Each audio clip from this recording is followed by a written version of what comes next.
Well, on on Monday scrimmage, just kind of some recaps on Monday scrimmage. We I thought our tempo was probably as good as it's ever been. We had 104 snaps, and what seemed to be very little time. I know that I've been doing this a long time and running this offense, and I don't know if our tempo has ever been as fast as what it is right now, which is great. It's what you want. You still got to be able to execute and be able to run the tempo. We did execute. We did some good things. Very intrigued by some of the things that I saw out there. I thought Taj, there was a few mental mistakes that he had. We got to get him through those, but for the most part, he had great command of the offense, understanding a lot of things, and not putting the ball in jeopardy, which was good. He did have a couple of missed assignments on some things he shouldn't have, but we'll get those right with him. Some of our younger guys, it was pleased to see some of our younger guys in the offensive line kind of step forward and continue to grow, and we've seen that this summer or this spring.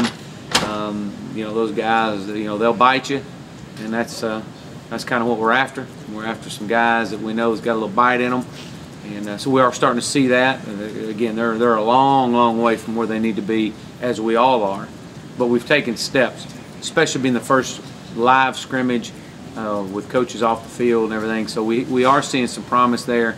Short yardage still seems to keep rearing its ugly head.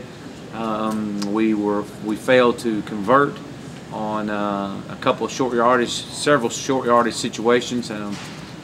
Fourth and basically 6 inches down on the goal line, and was able to get it in, and that was very disappointing. That probably left the worst taste in my mouth and in our staff's mouth and our players' mouth of the whole scrimmage. I mean, what good we had done up to that point put a damper on that, and likewise, as we visited with them afterwards, we shared with them how disappointed we were in that. That's what we've based this whole off season on. That's what we've based our whole spring ball on, is taking the ownership in the short yardage. We failed in that regard from the number one standpoint, from our top bunch. On the other hand, the second group was very successful in short yardage. So that was some promise there. Now, as you look at it, was it a scheme? Was it one guy, two guys? I mean, after watching the film, it wasn't as bad as what we thought. But bottom line is, whether it's one guy or 11 guys, we didn't get it. And they don't grade you on one guy's performance and 10 guys doing things right, one guy doing it wrong. You get graded on results, and the results were we didn't get it done. We've got to get better in that regard, and I think you're going to see that.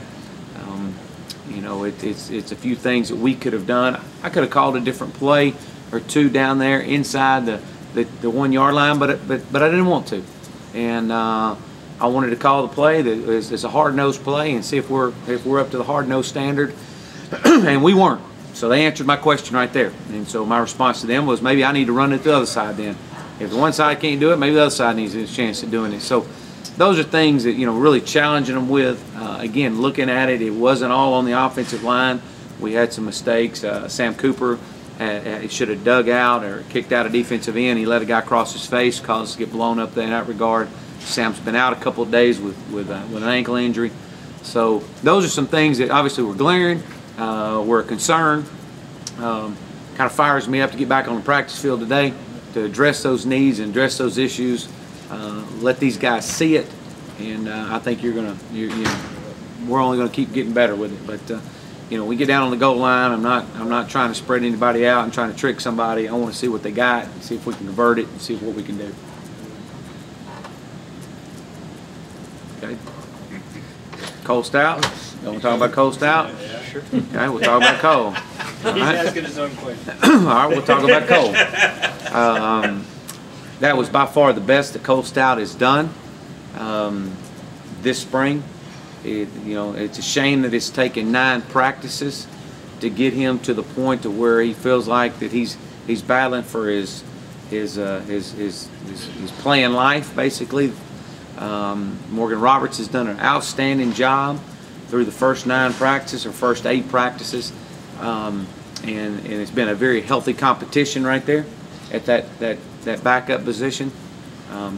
I wish we had the competition to push Taj like we got the competition to push the 2 and the 3 guys, and that's something that we've got to eventually get to, and because that's what Taj needs right now. He needs somebody to push him besides me and Coach Winnie, and you know, we got to make sure we keep pushing him.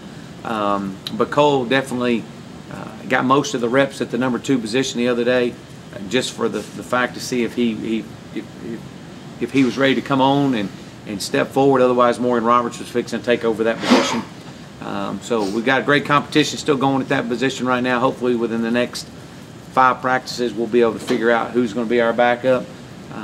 But there's nothing set in stone right now outside of coming out of that scrimmage. And Cole did better, had the best practice he's had, but we've got to keep challenging him through competition, and Morgan Roberts is doing that as we speak.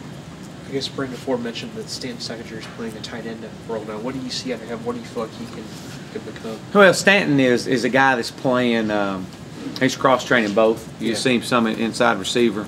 You've seen him some at what we call our 3-back position. He gives us that versatility. He's a tough kid.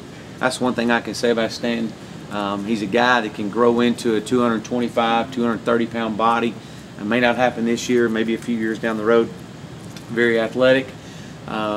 Maybe not quite fast enough to be out there on an island by himself as a receiver, but he's just fast enough to be as an inside slot and being able to move around and get in some blocking roles if he would take on that role. And you know, approaching him before spring ball, he was excited about it because he could see that he could fit in. And right now, as you look at that, you know, Stanton is in the top 2 and 3 at that position right now. So he's made some great catches. He's made a lot of plays this spring. I'm excited about Stanton. Again, he's learning, you know, trying to learn this 3-back position where he's spending predominantly most of his time, and he's learning, you know, cross-training where he was last year. But he is. You know, Brandon's doing a good job. Brandon's going to have to be a guy that understands that, you know, he may be a guy that gets 60 reps a game, especially with us trying to, you know, again, keep pushing for 80 plays a game. So we've got to have somebody in there that's going to be able to stretch the field vertically and horizontally, and Stanton's been able to do that right now. This is what Stanton's doing, kind of similar to what Ford did last year? It is. Yeah. It's really similar. Absolutely. Yeah, be able to come in some, you know, some of those roles. Just create a mismatch problem with a bigger body. It's what it is with a guy that can run, and that's what you're seeing with Stanton. Again, he's made some plays.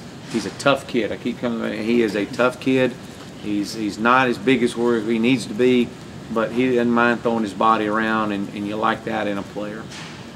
Where's he at right now, weight-wise? I think he's about 205. Can you reflect on the progress of Gifford, Timothy, and maybe Joe Gore as well? Yeah, you know, those 2 guys are really pushing hard. I mean, I've been really pleased with Timothy. He's a guy that I guess, you know, looking at him last fall and going through all the practice last year with him, I just didn't know if he had the drive or the desire to do it. He doesn't talk a whole lot. I like to talk a lot. He doesn't, and you know, so it's kind of like, you know, I don't know if he just don't like me, if he just don't care, maybe he just don't talk a lot. Well, if you're not going to talk a lot, you know, you'd like to be pretty mean and pretty physical. Those type of guys kind of scare me. The guys don't talk a lot and they're real mean. So, you know, he wasn't neither of those right there. He didn't talk much and he wasn't real mean, and so really challenging coming into spring ball this year. And I think he saw that this may be his time. This is his opportunity, and he is really of all of them up front this spring. He has came the furthest, and he has been one of the most consistent, and that's good for him. But Joe Gore is pushing him.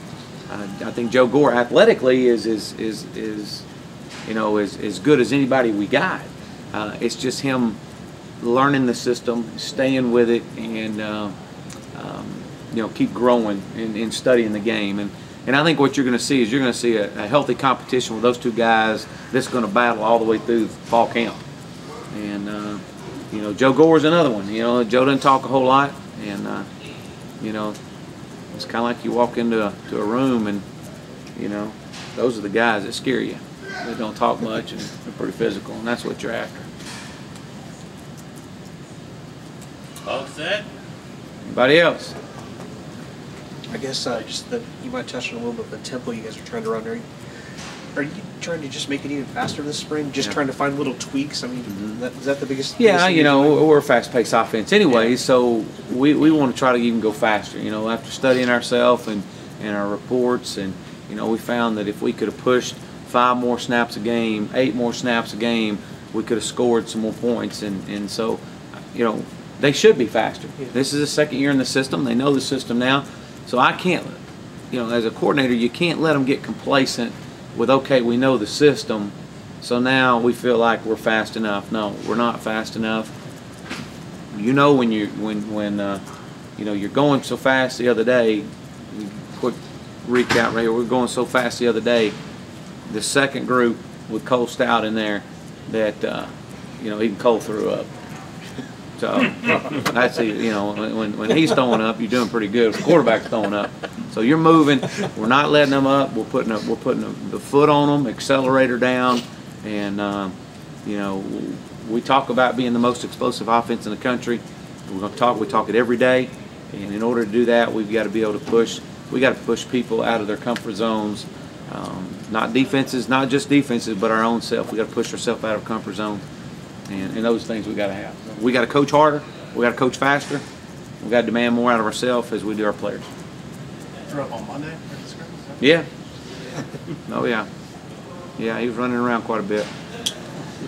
So you can see why practice ended a half hour earlier. Yeah. Did he throw up here? No, on the field. No, on the field. He threw up on the field. So, and it was between plays. So he was running. We were running him, and again, we were. 2003 Georgia game, our starting center threw up on the Oh gosh, I remember that. I remember that. He threw up all the time. I remember him throwing up during the All right, man. game. Everybody good? That's when y'all had